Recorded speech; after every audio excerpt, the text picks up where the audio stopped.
Odstránenie tejto normy je de facto ďalší klasický neúspech. Veľkoobchodníci, dodávatelia a distribútori sa tak ešte väčšmi zjednotili a navzdory zrušeniu pokračujú v tom istom. Obchod sa medzi obchodníkmi nedá robiť bez istých noriem. Boli časy, že prirodzené úhorky sa jednoducho nedali kúpiť.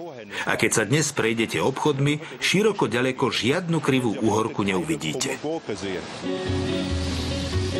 Na týchto miestach si môžu úhorky rásť, ako sa im zapáči.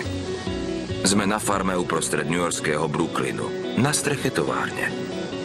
Pestovatelia sú ľudia z hnutia proti industrializácii pestovania, ktorá nás drasticky a čoraz väčšmi vzdialuje zdrojom živobytia. Hlavným zmyslom projektu Farmárčenie v meste je aspoň trochu ľuďom ukázať, odkiaľ pochádza to, čo jedia. Samozrejme, Brooklyn sa zo 6 vajíčok nenaje, ale môžu vidieť to, ako sliepka vajíčko znesie. Koľko Newyorčanov to vidí? Chodievajú sa sem pozerať skupinky ľudí a z kurina si môžu odniesť čerstvé vajcia. Najmä deti učíme, odkiaľ pochádza jedlo. Američania sú zvyčajne celkom odtrhnutí od reality vzniku potravín a preto najmä deťom ukazujeme, ako sa sadia rastliny a čo to znamená kvalitné stravovanie. Na kríčkoch visia zrelé paradajky a zrazu dostanem otázku. Toto je jablko? Nie, to je paradajka, odpovedám. Niekedy to trvá, ale nakoniec to pochopia. Ja som sa to našťastie naučil v záhrade mojich rodičov. No ako sa to majú naučiť deti vo veľkých mestách?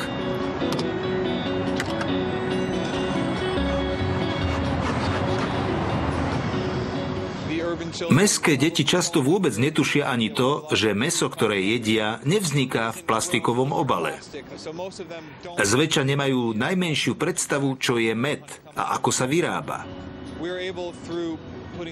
Umiestňujeme včelie úly do komunitných záhrad na strechách škôl, aby sme deti trochu priblížili k realite potravinového cyklu. Veď len tretina plodín, ktoré konzumujeme, dozrieva vďaka opeľovaniu.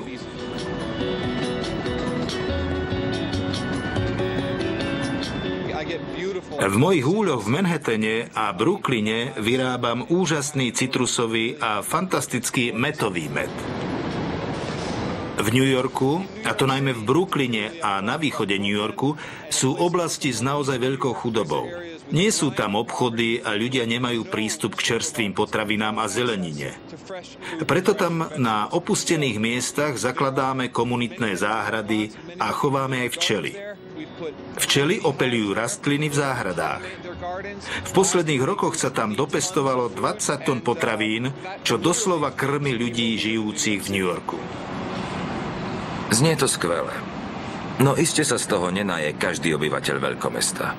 Na druhej strane znamená zásobovanie veľkého mesta automaticky vytváranie tón odpadu?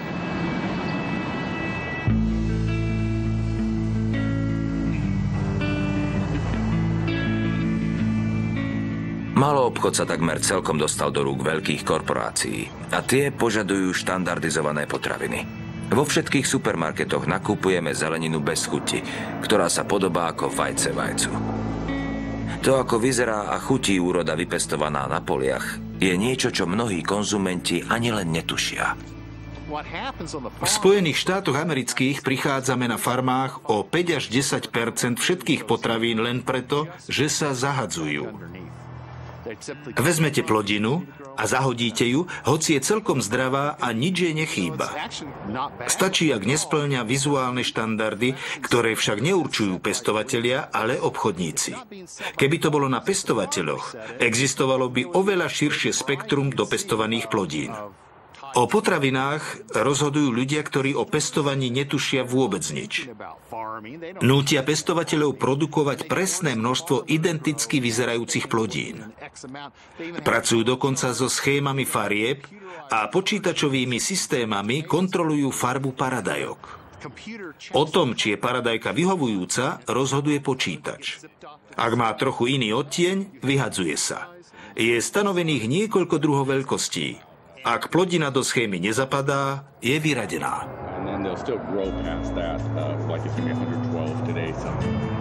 Existuje spôsob, ako prelomiť korporátne štandardy predaja? V Spojených štátoch napríklad vzniklo hnutie komunitného podporovaného poľnohospodárstva so skratkou CSA. Skupina spotrebiteľov sa spojila, zamestnala jedného alebo viacerých poľnohospodárov a výsledkom je úplná nezávislosť od veľkých reťazcov. Dnes existuje v Severnej Amerike viac ako 2500 komunitných družstiev CSA a majú 100 000 členov a členiek. Základnou myšlienkou bolo pokúsiť sa v čo najväčšej miere zbaviť sa existujúcej infraštruktúry medzi farmou a domácnosťou. Mám na mysli všetky sklady, zmiešaný tovar, veľkosklady, diaľkový transport. To všetko sú neudržateľné formy hospodárstva. Požierajú priveľa energií, vrátane palív či elektriny. Riešením je uzatvoriť priame dohody s pestovateľmi. Pestovatelia svoju úrodu priamo prinesú do miestneho distribučného centra, ktoré sa v ideálnom prípade nenachádza od farmy ďalej ako 150 kilometrov. Miestni spotrebitelia tu nakúpia potraviny, ktoré ich výjdu na 50 centov na osobu na deň. Zelenina a ovocie sú celkom ekologické a výživovo hodnotné. Schudli sme, čo je dobré. Jeme oveľa viac zeleniny. Je to výborná skúsenosť. Spočiatku to nebolo ľahké. Prišli sme sem v zime a na pultoch bola nezrelá zelenina, s čím som sa predtým nestretla. No v kuchárskych knihách z čias, keď ľudia jej dávali zeleninu pravidelne, sú stovky receptov. Najviac mi asi pomohla kuchárka zo 60. rokov s názvom Radosť variť. Je to asi dobré aj pre deti.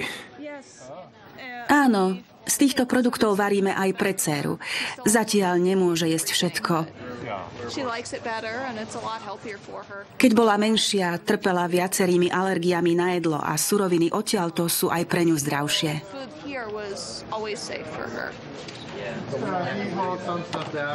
Farmári si dokážu veci vážiť. Dorábajú potraviny a vedia, že pochádzajú zo živých foriem, ktoré zabíjajú. I v prípade fazule ide o život, ktorý zabíjame, aby sme mohli žiť. Vzniká tu úcta k životu. Ten život si vážime a nechceme ho zabíjať zbytočne. Nechceme ním mrhať. Je to ako mrhanie vlastným životom alebo znehodnocovanie života iných a to robiť nechceme. Odtrhnutie človeka od priamého kontaktu s pôdou spôsobilo, že sa úcta k životu takmer vytratila. Väčšina ľudí si vôbec neuvedomuje, že jedlo pochádza zo živých organizmov. Aj ďalšia myšlienka na znižovanie potravinového odpadu pochádza zo Spojených štátov a testovala sa v nemocniciach. Skôr ako zvyšky jedla z kuchyň vysypú do odpadu, odvážia sa a zaznamenajú do počítača. Elektronické monitorovanie pomáha kuchyniam lepšie odhadnúť množstvo denného dopytu. Keď ráno príde kuchár, ktorý robí raňajky, bežne pripraví o 2 panvice praženice navyše. Teraz už vie, že to vôbec nie je nutné a zákonite sa mení aj príprava jedál a prístup k vareniu. Kuchári si zároveň lepšie uvedomujú zmysel svojej práce. Takýmto spôsobom sme už na jedle ušetrili asi $40 000. Vďaka tomu, že sme vážili množstvo nedojedených zvyškov. Ročne o 1/3 vyhodených potravín menej. Tento koncept si medzičasom osvojili aj iné jedálne a reštaurácie v Spojených štátoch. Počítačovo riadený systém kontroly sa zatiaľ do Európy nedostal. No ani tento spôsob nedokáže celkom zamedziť mrhaniu potravinami, ktoré ostáva závažným ekologickým a hospodárskym problémom.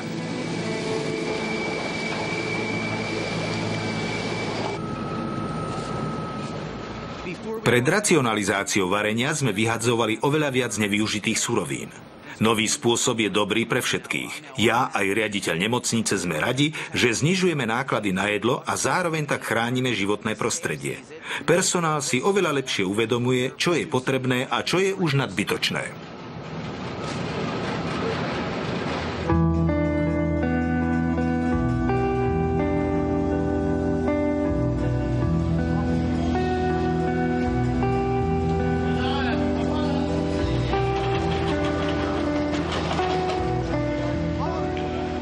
Naše obchody predvádzajú potravinový prepych pochádzajúci z celého sveta. Aj tu v Rungis, nedaleko Paríža, najväčšom svetovom veľkoobchode s poľnohospodárskymi výrobkami. Tony Apfelbaum zaznamenáva všetok tovar, ktorý sa nespotrebuje. Od exotických citrusov až po morské ryby. Kým sa tieto produkty dostanú do nášho gurmánskeho raja, prekonajú tisícky kilometrov. Máme tu 880 prepraviek pomarančov.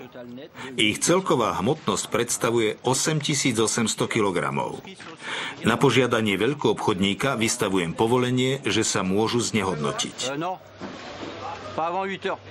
Ide o likvidáciu viac ako 8 tón tropického ovocia. 8 tón? Veľa? Nie. V podobných veľkoskladoch to nie je žiadne neobvyklé číslo. Často ide o oveľa väčšie množstvá. Tak to chodí.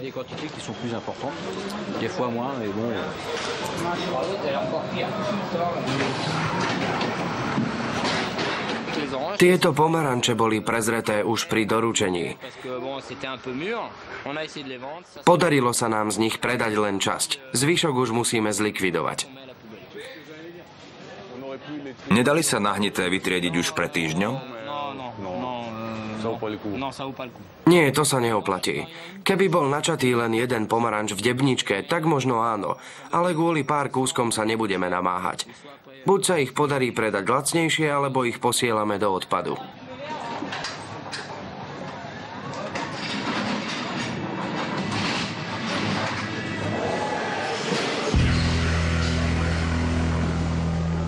Množstvo odpadu vo veľkoobchodoch je ešte kritickejšie v prípade morských živočíchov. Všetko, čo sa nepredá ešte v deň doručenia, putuje automaticky do smetí. Čerstvé a už na skládke. Ryby chované v chovných staniciach spoločne s rybami zo svetových oceánov. Oceánov, ktoré sú čoraz prázdnejšie. Keď už nič iné, prečo obchodníci a distribútori kvalitné potraviny aspoň nerozdajú a namiesto toho ich hádžu do smetí?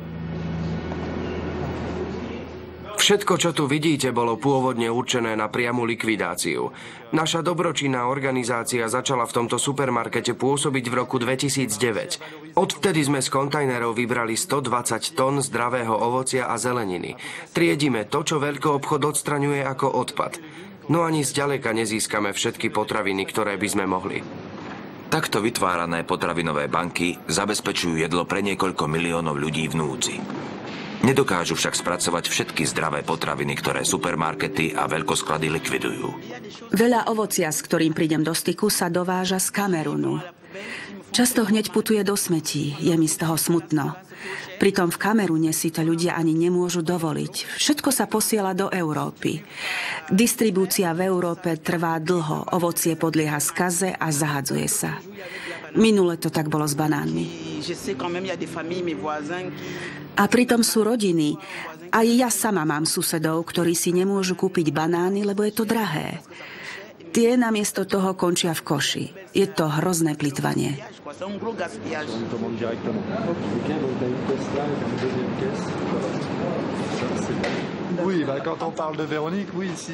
Keby bolo triedenie len na Veronike, nikdy by sme nič nezahodili. Dokonca ani vážne nahnité plody. Často nám rozpráva, ako je to u nej doma v Kamerune. Že tam majú k potravinám celkom iný vzťah, ako máme my. A má pravdu. My sme naozaj stratili úctu voči tomu, čo znamená jedlo. To nejde do koša. Je to dobré. Tam to nie je dobré. Toto je zhnité. Toto je dobré.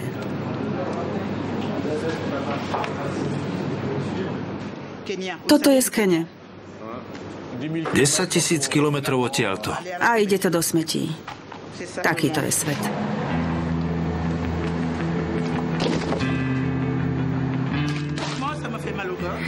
Mňa z toho boli pri srdci. Boli ma to, lebo sú tam ešte dobré potraviny.